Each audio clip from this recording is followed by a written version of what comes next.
மாவட்டம் திருப்பரங்குன்றம் முருகப்பெருமானின் அறுபடை வீடான திருப்பரங்குன்றம் சுப்பிரமணிய சுவாமி கோயிலில் வைகாசி விசாகத்தை முன்னிட்டு பால்குடம் திருவிழாவானது நடைபெற்று வருகிறது.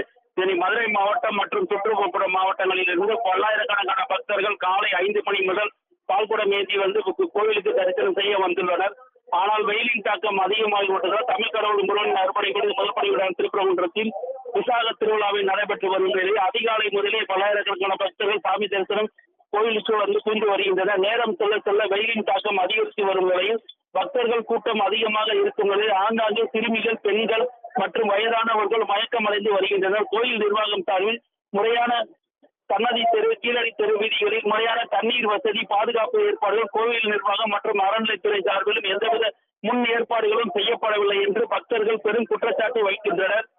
16 கால் மண்டபத்தில் இருந்து கோயிலுக்கு செல்லும் பாதை தடுப்பு கம்பி வைத்து இருபுறங்களிலும் அடைத்து மக்கள் அனுமதிக்கப்படுகின்றனர். வருவதால் நெரிசல் அதிகமாக காணப்பட்டு வருகிறது.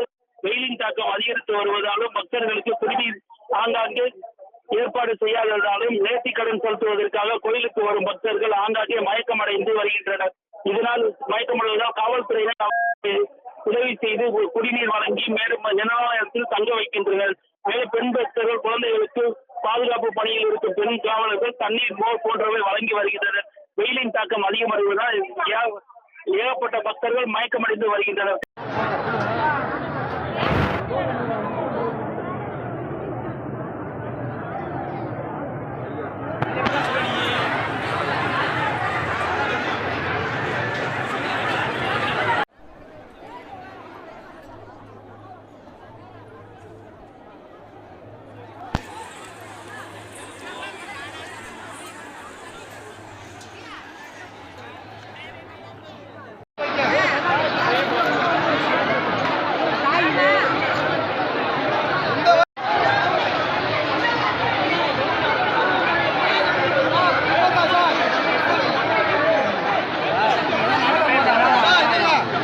கரூர் மாவட்டத்தில் சம்பவம் நடக்க போகுதுங்க.